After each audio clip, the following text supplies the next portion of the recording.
রাসূলুল্লাহ সাল্লাল্লাহু আলাইহি ওয়াসাল্লাম হাদিসের মধ্যে বলেছেন, ইদা রাআইতুম, মুসলিম শরীফে হাদিসটা এসেছে, উম্মে সালামা রাদিয়াল্লাহু তাআলা আনহা থেকে বর্ণিত, ইদা রাআইতুম হিলালা বিল হিজ্জাতি ওয়া আরাদা আহাদুকুম আন ইউদহিয়া ফালইউমসিক আন শাহরিহি ওয়া আগফারিহি।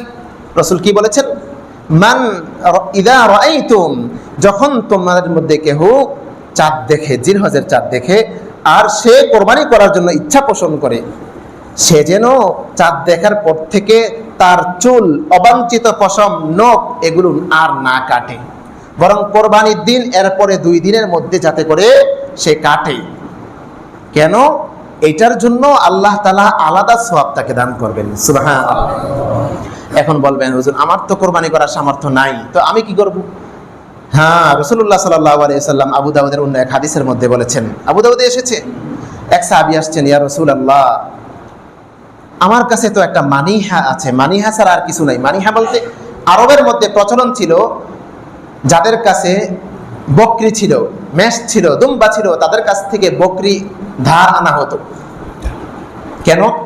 আমি লালন পালন করব, এখান থেকে দুধ দোহাইব, দুধ আমি পান করব। তো আরবের লোকেরা উদার ছিল, তারাও ধার দিত, অন্য ভাইকে ধার দিত। তো এরকম একটা ধার করে আনা একটা বকরি আমার কাছে আছে, মানিহা আছে, এছাড়া অন্য কিছু নাই, আমি কি এটা কোরবানি করব? রাসূল বললেন, না, তুমি তোমার চুলগুলো এবং তোমার নখ, অবাঞ্ছিত পশম, এগুলো জিলহজ যখন উদিত হয়ে যাবে, জিলহজের চাঁদ, তখন আর কাটিও না, এর আগে কেটে ফেলো।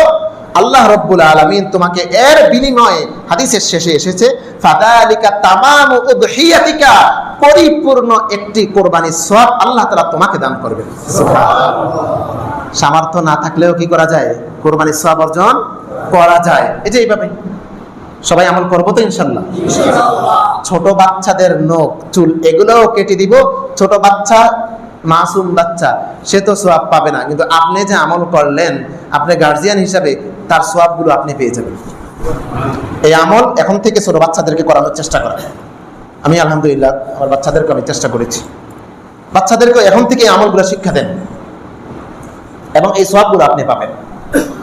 বাচ্চা যদি উপযুক্ত হয় সে পাবে, না হয় আপনি পেয়ে যাবেন গার্জিয়ান হিসাবে, মা বাবা হিসাবে, মা বাবা সব পেয়ে যাবেন। আল্লাহ তাআলা আমল করার তৌফিক দান করেন। এরপরে জিলহজ যদি শুরু হয়ে যায় আগামীকাল থেকে, তাহলে আমাদের আমল কি? আমাদের আমল হলো, আল্লাহ রাব্বুল আলামিন কোরআনে কারীমের গুরুত্বপূর্ণ একটি সূরা, সূরাতুল ফাজর, কয়েকটা শপথ খেয়ে বলছেন, গুরুত্ব বোঝানোর জন্য আল্লাহ তাআলা শপথ খান বিভিন্ন জায়গায়। এই সূরাতুল ফাজরের মধ্যে শপথ খেয়েছেন, ওয়াল ফাজর, আমি ফজরের শপথ খেয়ে বলছি, সুবহানাল্লাহ, ওয়া লায়ালিন আশ, 10 রাত্রির শপথ খেয়ে বলছি, ওয়াশ শাফঈ ওয়াল ওয়াতর, জোরের এবং বেজোরের শপথ খেয়ে বলছি, সুবহানাল্লাহ। কোরআনে কারীমে অন্য জায়গায় আসছে সূরা হজের মধ্যে, ওয়ালিয়াযকুরু ইসমাল্লাহি ফি আইয়ামিন মা'লুমাতিন আলা মা রাযাকাহুম মিন বাহিমাতিল আনআম, তারা যেন নির্দিষ্ট ওই দিনগুলাতে বেশি বেশি আমার জিকির করে, আল্লাহ তাআলা জিকির যেন বেশি বেশি করে, তাসবিহ তাহলিল যেন বেশি বেশি পড়ে, নফল ইবাদত যেন বেশি বেশি করে নির্দিষ্ট দিনগুলাতে। এখন মুফাসসিরগণ ব্যাখ্যা করেছেন, ওই নির্দিষ্ট দিন বলতে জিলহজের প্রথম 10 দিন। সুবহানাল্লাহ। তো আল্লাহ রাব্বুল আলামিন এই সূরার মধ্যে শপথ খেয়েছেন, ওয়াল ফজর, ফজর বলতে ফজরি ইয়াউমিল আযহা, যেদিন আমরা কোরবানি করি ওই কোরবানির দিনের ফজর অত্যন্ত গুরুত্বপূর্ণ। আল্লাহ রাব্বুল আলামিন পুরা 10 দিনের শপথ খাইছেন একসাথে, খাওয়ার পরে আবার আলাদা কোরবানির যে দিন, অর্থাৎ 10 তারিখ, 10 জিলহজ, ওই দিনের ফজরের আলাদা শপথ খেয়ে শুরু করেছেন, ওয়াল ফজর, আমি ওই দিনের ফজরের শপথ খেয়ে বলছি, সুবহানাল্লাহ। তাহলে ওই দিনটা এবং ওই দিনের ফজরটা অত্যাধিক গুরুত্বপূর্ণ, অধিক গুরুত্বপূর্ণ। এরপরে আল্লাহ বলছেন, ওয়া লায়ালিন আশ, 10 রাত্রির শপথ খেয়ে বলছি। দিনে ইবাদত না, রাতেও কিছু কিছু ইবাদত করার চেষ্টা করা, নফল ইবাদত করা। আল্লাহ তাআলার কাছে যে মাসগুলো গুরুত্বপূর্ণ, এই মাসগুলোর মধ্যে সবচেয়ে গুরুত্বপূর্ণ মাস হলো জিলহজ মাস। এই মাসে অনেকগুলো আল্লাহ তাআলার বিধান পালন হয়, হজের মতো গুরুত্বপূর্ণ বিধান। লক্ষ লক্ষ হাজিরা আল্লাহ রাব্বুল আলামিনের রাস্তায় পাগল পারা হইয়া, পাগলের মতো, ওইখানে না গেলে বুঝে আসবে না, পুরা পাগলের মতো।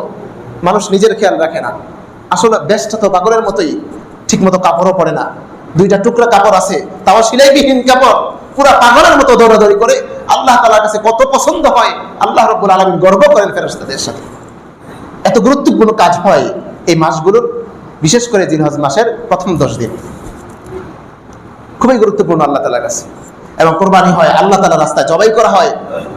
এই রক্ত, এই প্রত্যেকটা অংশ, কোরবানির গরুর প্রত্যেকটা অংশ আল্লাহ তাআলার দরবারে কিয়ামতের দিন সাক্ষী দিবে, আল্লাহ ও তো তোমার সন্তুষ্টের জন্যই আমাকে কোরবানি করছে, আল্লাহ ওরে তুমি রক্ষা করো। সুবহানাল্লাহ। এগুলো জাহান্নাম থেকে আপনাকে রক্ষা করবে। জাহান্নাম থেকে ডাল স্বরূপ, ডাল যেমন মানুষকে রক্ষা করে, ঠিক জাহান্নামের আগুন থেকেও এগুলো আপনাকে রক্ষা করবে ইনশাআল্লাহ। তবে আল্লাহ সন্তুষ্টের জন্য কোরবানি করতে হবে। এরপরে আল্লাহ তাআলা শপথ খাচ্ছেন ওয়াশফি ওয়াল ওয়াতর, আমি জোরের শপথ খাচ্ছি এবং বেজোরের শপথ খেয়ে বলছি। জোর বলতে ওই যে কোরবানির দিনের শপথ, আর বেজোর বলতে ওয়াল ওয়াতর মানে হলো আরাফার দিন। ওয়াল ওয়াতর মানে হলো কি? আরাফার দিন। একটা ভুল বুঝাবুঝি আছে আমাদের দেশে, অনেকে বলেন যে আরাফার দিন বলতে কোনটা বোঝায়? সৌদি আরবের যেদিন আরাফার দিন। না, হাদিস তো একটা দেখলে হবে না, অগণিত হাদিস আছে।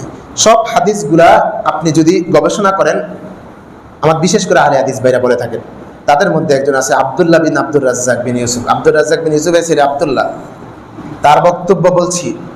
সেও আগে বলতো, কিছুদিন আগে অনেক গবেষণা করার পরে বলতেছে না, আমি আগে যেটা বলতাম এটা ভুল। কারণ সব হাদিস গবেষণা করে আমি দেখলাম, এটা তো আমরা আগে বলে আসছি। এতদিন অনেকে বলতো যে সাতবাগে কোরবানি দেওয়া জায়েজ না, এখন বলতেছে না জায়েজ আছে। আবার ফিরে ফিরে আমাদের দিকে আসছে, আমাদের বক্তব্যের উপরে আসছে। ভাষা বক্তব্য ইমাম আবু হানিফা কখনো দেন নাই। তিনি অনেক গবেষণা করে, কোরআন হাদিস গবেষণা করে এরপরে মাসালা তিনি বলেছেন। আরাফার দিন বলতে কোনটা? প্রত্যেক দেশের 9 জিলহজ যেই দিন ওই দিন। এখন আপনার যদি সন্দেহ লাগে, অসুবিধা নাই, আপনি 2 দিনে রেখে দেন। আপনি রোজা 2 দিনে রাখেন অথবা 9 দিনে রাখেন। রাসূলুল্লাহ সাল্লাল্লাহু আলাইহি ওয়াসাল্লাম কখনো 4টা কাজ ছাড়তেন না। 4টা কাজের মধ্যে আশুরার রোজা কখনো তিনি ছাড়তেন না। এবং প্রত্যেক মাসের 13, 14, 15 কখনো তিনি রোজা ছাড়তেন না। এবং রাসূলুল্লাহ সাল্লাল্লাহু আলাইহি ওয়াসাল্লাম সব সময় 1 তারিখ থেকে 9 তারিখ পর্যন্ত 9টি রোজা কখনো ছাড়তেন না, সব সময় রাখতেন। সুবহানাল্লাহ। এবং রাসূলুল্লাহ সাল্লাল্লাহু আলাইহি ওয়াসাল্লাম ফজরের আগের 2 রাকাত সুন্নাত কখনো ছাড়তেন না। কয়টা বিষয় বললাম? হাদিসে এসেছে, কখনো ছাড়তেন না। এই জন্য রাসূলুল্লাহ সাল্লাল্লাহু আলাইহি ওয়াসাল্লাম বলছেন, আফদালু আইয়ামিদ দুনিয়া আল আশর। আল্লাহ রাব্বুল আলামিনের কাছে দুনিয়ার সবচেয়ে উৎকৃষ্ট দিনের মধ্যে এই 10 দিন হলো সবচেয়ে উত্তম এবং উৎকৃষ্ট। সবচেয়ে উৎকৃষ্ট দিন হলো এই জিলহজ মাসের প্রথম 10 দিন, যেহেতু আল্লাহ তাআলা অনেকগুলো শপথ খেয়ে বলছেন। এই জন্য এই 10 দিনের আমলের মধ্যে গুরুত্বপূর্ণ আমল হলো আরাফার দিনের রোজা রাখা। আরাফার দিন বলতে আমাদের দেশের 9 জিলহজ যেই দিন কোরবানির আগের দিন ওইটা।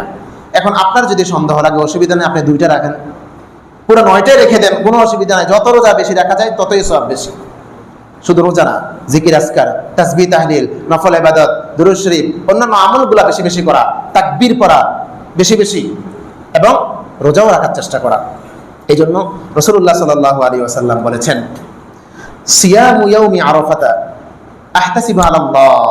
আরাফার দিন যে ব্যক্তি রোজা রাখে, আমি আশা করি আইয়ুকাফিরাস সানাতাল্লাতী ক্বাবলা ওয়াস সানাতাল্লাতী বা'দা, আগের পরের 1 বছর করে আল্লাহ রাব্বুল আলামিন 2 বছরের গুনাহ তাকে মাফ করে দিবেন।